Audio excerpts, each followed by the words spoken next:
안녕하십니까. 일리온 리서치입니다.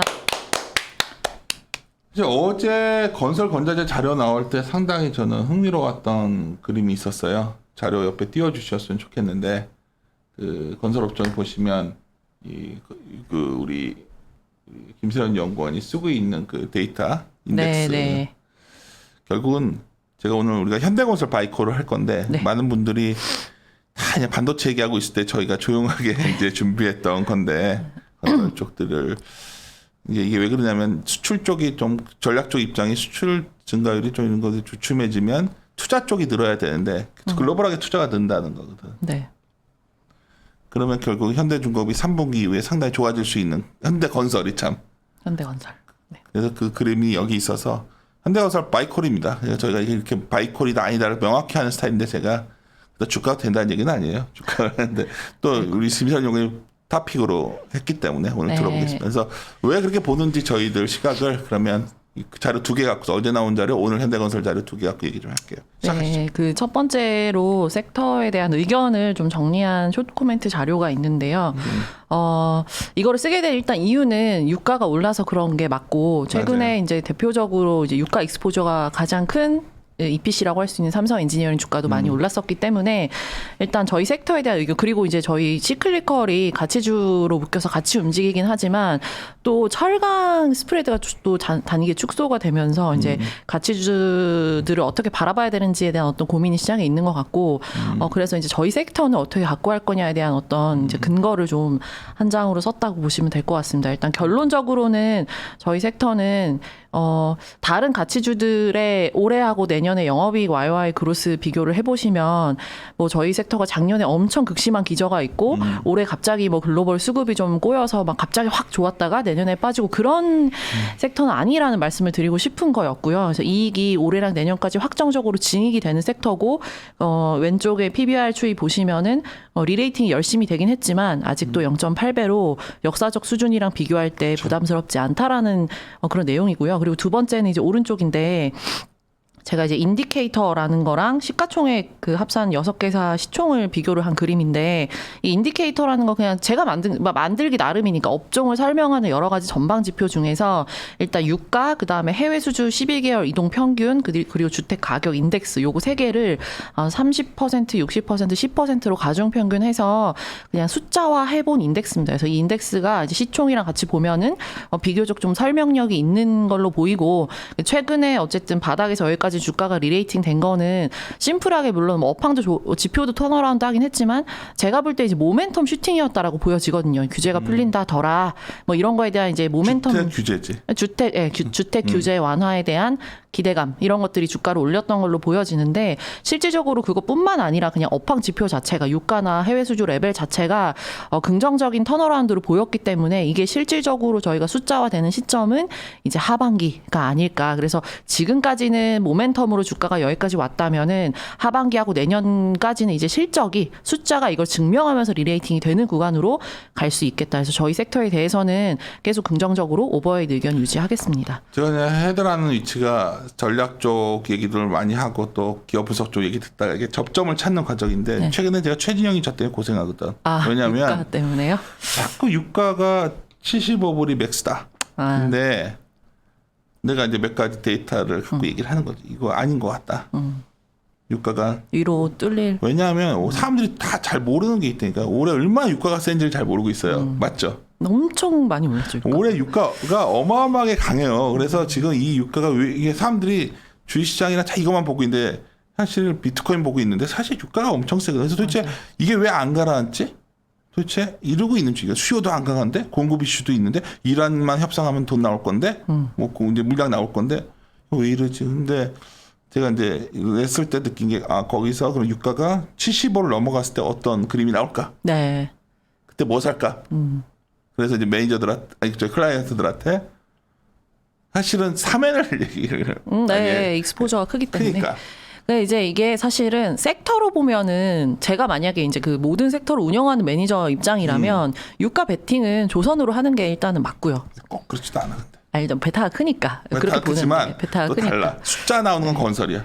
이제 실제 수주하고 숫자 그치. 찍히는 거는 저희 섹터죠. 이제 수주해서 당장 그리고 저희 그 건설사들 해외 익스포저 있는 업체들이 올해도 올해인데 작년 말에도 수주를 많이 했습니다. 작년 연말에 실제 좀 미뤄졌던 프로젝트들 입찰 결과가 많이 나오면서 현대건설도 그렇고 삼성 엔지니어링도 그렇고 지금 수주 잔고 해외가 이미 많이 확보가 되어 있는 상황이거든요. 그래서 아까 말씀하신 대로 이제 숫자로 표현되는 섹터는 저희 섹터가 맞긴 하죠.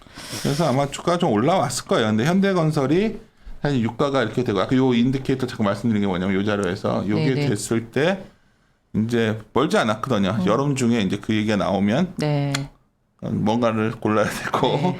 그때 그러니까 항상 제가 이제 리서치 베이스 투자는 뭐냐면 제가 이제 저희들은 제가 놀란 게 갑자기 오늘 마이크론 테크놀로지 나오더니 이제 갑자기 이제 와서 출하량 얘기하더라고 반도체들도 이거 저희가 한 달 전부터 하던 얘기인데 이것도 비슷한 거예요. 데이터를 보면서 약간 앞서서 포트폴리오를 짜가야 되는데 네네. 그런 측면에서 오늘 요 자료 아침에 나온 현대건설 프리뷰 자료를 2분기 실적 보면 안 돼요. 저 2분기는 다 알려진 거고 네네. 3분기 봐야 됩니다 실적을. 네네. 3분기에 좋아진 게 중에 현대건설이 네네. 있기 때문에 제가 바이코로 하는 겁니다. 네. 얘기하시죠. 유가 올라가서 이제 뭐 수주 환경이 발주 환경이 좋아질 거다라는 건 이제 누구나 이제 직관적으로 느낄 수 있는 부분이고 아까 얘기하신 그 이제 숫자로 표현되는 종목의 이제 대표적인 종목이 현대건설인 것 같아서 지금 이제 아직 뭐 여름이지만 연말에 하반기를 베팅하는 그런 마음으로 제가 현대건설 이번 자료를 통해서 GS건설이랑 함께 두 탑픽스로 지금 제시를 새로 했습니다. 그래서 일단 자료는 프리뷰 자료인데 2분기는 그렇게 이제 재미있는 분기는 아니다. 일단 주택이 많이 올라오긴 하는데 2분기 성수기에 근데 현대건설이 그동안 계속 실적적으로 조금 재미가 없었던 이유는 주택 잘하지만 그만큼 해외도 많이 갖고 있는 회사다 보니까 뭐 GS건설이나 대우처럼 해외가 작은 회사들이 주택으로 실적이 빵빵 나올 때 여기 이제 해외가 매출 성장이 좀 둔화가 되면서 실적이 좀 재미없는 그런 그림이었고 그게 아직 2분기까지는 지속이 되는 종목입니다. 그래서 2분기 보고 콜은 아닌데 아마도 3분기부터는 업사이드가 열릴 수 있는 종목이라고 보는 게 저희가 지금 다 주택만 보고 있는데 해외 쪽 실적 크로스에 대해서 좀 긍정적으로 봐야 되는 타이밍이라고 생각하는 부분이 있는데요. 일단 이 페이지의 그림 1번에 현대건설 별도 기준으로 해외 수주 잔고 추이를 보시면 제가 이제 별도를 가지고 온 이유는 연결에 엔지니어링이 있으니까 엔지니어링 상장 이슈가 또 있는 상황이라서 별도 기준으로 보여드리는 거고 엔지 상장에 대한 효과는 제가 추가로 다시 또 말씀드리겠습니다. 그래서 잔고 보시면 2018, 19년에 이제 한번 이란 수주 받아놨던 거 스크랩하면서 한번 확 줄었다가 수주 많이 하면서 다시 잔고는 지금 턴어라운드 한 상황이고 이 잔고의 턴이 맞다면 매출도 사실 증가를 해야 하는데 그림 2번처럼 이제 뭐 코로나에 뭐 이런 것 때문에 지금 매출이 턴이 좀 공격적으로 되고 있는 상황이 아닙니다. 그래서 2분기도 재미가 없는데 지금 3분기, 4분기 제가 색칠해 놓은 그림 2번 보시면 3분기부터는 이 굵직한 프로젝트들이 삽을 뜨면서 매출이 좀 많이 올라올 것으로 좀 기대를 하고 있고요. 그 근거는 물론 뭐 여러 가지 뭐 코로나가 좀 뭐 완화되고 여러 가지 근거가 있겠지만 제가 첫 번째 본문에 썼는데 이제 수출입은행에서 이 현대건설이 수주한 파나마 메트로 1.7조짜리가 있는데 이거에 대해서 금융 지원을 하겠다는 언론 보도가 있었습니다. 있었어요? 그래서 이제 이거를 근거로 보아 실제 이제 사업을 본격적으로 뜨면서 매출 램프가 되는 시기는 파나마 메트로뿐만 아니라 전반적인 대형 프로젝트들이 3분기가 되지 않을까. 그래서 제가 실적 상세를 좀 보여드리면은 3페이지에 이제 표 3번을 통해서 제가 색칠을 볼드를 해 두었는데 지금 일단 1, 2분기까지는 5천억대 레벨인 해외 별도 기준 매출이 3분기엔 거의 1조 가까이 붙을 수도 있다. 저는 이제 1조가 좀 안 되는 걸로 추정을 하고 있는데 여기서 이제 저희가 기대한 것보다 이상으로 1조가 넘어갈 수도 있다고 보여지기 때문에 여기서 업사이드가 아마 실적 서프라이즈를 만드는 요인이 될 수도 있을 것 같습니다. 그래서 저희 3분기 실적이 건설이 10월 말 정도에 나오거든요. 그래서 이제 그때가 극연말이니까 그쯤 되면 아마 이제 모두의 탑픽이 현대건설이 되는 시기가 오지 않을까 해서 좀 조금 선제적으로 투자를 하시기를 말씀드리고 있습니다. 주가 좀 올라와 있지만 밸류에이션도 뭐 밸류에이션 비쌀 땐 바이콜 하기가 참 그런데 비쌉니다. 비싸긴 합니다. 그러니까 절대 밸류에이션으로는 0.8배긴 한데 0.8, 0.4배에서 올라왔네. 0.5배. 0.5에서 이제 올라왔는데 0.5에서 올라왔지. 다른 건설주 이제 PER 기준으로 보면 이제 이 종목이 한 14배, 15배 이렇게 비싸네. 왔다 갔다 하는데 비싸고 다른 건설주들이 PER로 보면 뭐 한 뭐 7배, 8배 막 이러니까 나는 네. ATC 현대생각과 그런 거 5배. 5배니까 네. 내가 그거 좋다고 했다 저번에 보자 그거 우리 바이콜 했는데 사고 나가지고 사고 나서 전화 엄청 받았어요. 내가 뭐라 했냐면 지나가는 일이다 그냥. 그러니까 이게 그 사실 좀 안타까운 거는 저희 그 대형 건설주라고 하는 메이저리티, 그러니까 저희 이제 강남의 브랜드 비근이 볼 수 있는 그런 건설사들의 경우는 밸류에이션 갭이 있으면 이제 그 모멘텀 리레이팅 구간에는 이제 이 갭을 축소를 하는 게 이제 일반적인 시장의 모습이었던 건데, 그래서 저는 이제 마찬가지로 센터장님 생각하신 대로 현대산업개발이 너무 눌려 있다. 그리고 마찬가지로 DLENC도 많이 저평가되어 있기 때문에 밸류에이션 베팅은 사실 그 두 종목으로 하는 게 맞다고 생각은 합니다. 근데 지금 현대산업개발은 아예 지금 다른 이슈가 터지면서 센티가 지금 많이 훼손이 돼서 추가로 이제 말씀 못 드리고 있는 중이고요. 그래서 어쨌든 갭 축소는 하는 거예요, 할 저 말은. 따라잡긴 할 텐데 시기가 그렇죠. 당장은 좀 아니겠다. 근데 그렇게 이제 보고 현대건설은 이제 우리가 하반기를 준비했을 때 딱 떠오르는 거지. 지금 네. 어차피 유가가 올라왔고 70불 전으로 버텨주기만 있어도 네. 이러다가 혹시 슈팅이 나와버리면 네네. 그때 이제 그때서 이제 종목들 엄청 찾을 텐데 네네. 미리 좀 사람들이 대응하자. 딱 생각하는 건 조선주 뭐 이런 얘기하겠지만 실제 숫자가 안 나오니까 잘 네. 숫자 나오는 거 하면 삼성 엔지니어링도 직관적으로는 매우 수혜주가 맞고 이 유가 상승에 대해서, 근데 이제 절대 밸류에이션이라는 거 어쨌든 저희가 무시를 할 수 없는 거다 보니까 글로벌 EPC들의 밸류에이션이랑 비교할 때 3엔의 밸류에이션이 막 엄청 뭐 저평가다 이렇게 얘기하기가 좀 어려운 구간에 있긴 합니다. 3엔보다 현대건설이 싸지 않아요? 절대적인 차이가 엄청 나죠. 왜냐하면 이제 3회는 주택이 없기 때문에 그러니까, 또 뭐. 동일하게 비교는 할 수 없는데, 그래서 제가 이제 3회는 계속 글로벌 EPC랑 밸류에이션 비교를 하고 있고, 근데 그렇게 볼 때 그 이익이 깨져서 지금 비싸진 그런 EPC들, 글로벌 EPC 중에 막 치오다 이런 업체들 LNG 사고 터지면서 이익 적자로 갔던 그런 기업들이 거의 한 3배 정도 받고 있기 때문에 밸류에이션에 대해서는 조금 생각해 봐야 될 부분이라는 약간 그런 의견 드리고요. 그래서 어쨌든 현대건설은 주택도 있고 주택 잘 하고 그다음에 해외도 3분기가 이제 업사이드를 만드는 포인트가 될 수 있다. 그리고 이제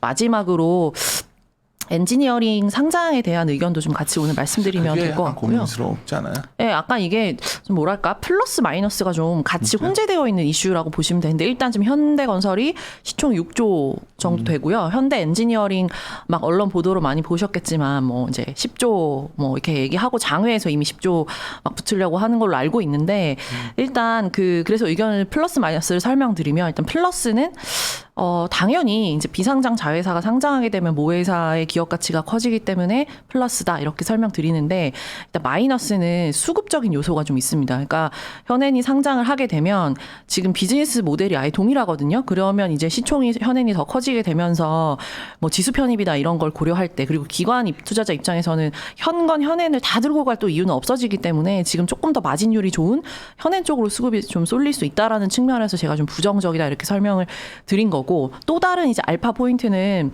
합병에 대한 건데, 합병은 제가 볼 때 지금 가능성으로 볼 때는 거의 0에 가깝다고 보지만 그 누구도 빵 퍼센트라고 단언할 수는 없기 때문에 상장을 하는 목적 자체가 지금 정의선 회장님의 이제 그 현대 NG 지분을 상장시켜서 요거 팔아서 모비스 사셔야 되니까 상장하는 건데, 스토리인지 뭐 스토리예요, 스토리. 몇 년 된 스토리, 한 5년 넘은 그러니까 스토리인데 뭐 다 아는 스토리니까 뭐. 네, 다 아는 스토리고, 근데 이제 문제는 그러면은 이 기업 가치, 내가 이 종목의 가치를 더 키우기 위해서는 현 비즈니스 모델이 동일한 현대건설과 현대엔지니어링을 합병할 가능성도 시나리오상은 있는 거죠. 물론 저는 가능성 매우 낮다고 보지만, 그래서 이거를 빵이라고 아무도 단언할 수 없는 상황에서는 현건 입장에서 리스크 요인이 될 수 있다는 말씀을 드리는 건데, 그래서 제가 오늘 이제 오늘 프리뷰를 통해서 현대건설 별도 얘기를 계속 드리는 게, 별도가 현대엔지보다 마진이 안 좋아서 디스카운트가 있었다면 아마 하반기에는 이익이 많이 램프되면서 엔지랑 못지않게 고밸류에이션 받을 수 있는 종목이라 보고 있고, 현대엔지가 10조면은 현대건설은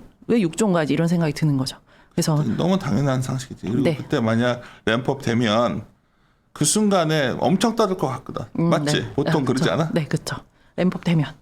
그래서 이걸 어떻게 설명해? 램프업 이걸 뭐라고 해야지? 그냥 이제 팍 이제 실적이 뜨면 그러니까 QOQ 성장이 확 증가하면 그러니까 이게 확 나올 때 그 램프업 된다고 하는데, 네, 네. 그럴 때 주가가 폭발할 수가 있으니까. 근데 네, 네. 그때 가서 하면 되게 늦잖아. 보통. 네, 네. 그러니까 지금부터 준비하면 지금 근데 벌써 눈치 까는 사람들은 뭐 이미 대응하고 계신 분도 있는 걸로 알고 상황이라서 있고요.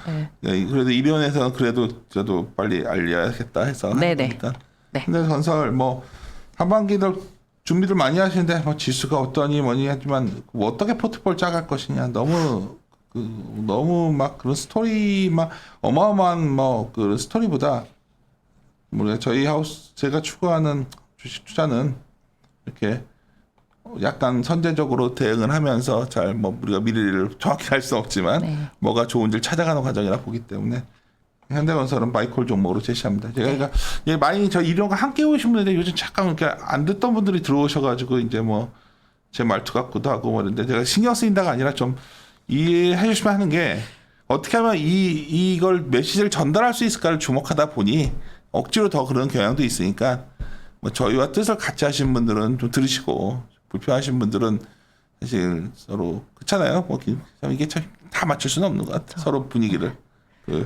그래서 그 조목들 또 재밌는 거는 또 이렇게 애청자들이 있으니까 이렇게 자료 나오면 왜 방송 안 하냐고 막 따지는 거야. 근데 내가 이제 그 기준 제가 정해요. 이거는 좀 하자. 이거는 좀 아무리 좀 해도 하고 싶어도 안 계시고. 어제도 뭐 어떤 거냐 그리고 안 것도 많고 이제 예를 들어서 이제 더 웃겼던 게 어제 한국 타이어를 네. 했는데 내가 거기 바이코를 안 적어놨더니 막 메신저를 또 보내. 이거는 바이코를 왜 안 하신 거죠?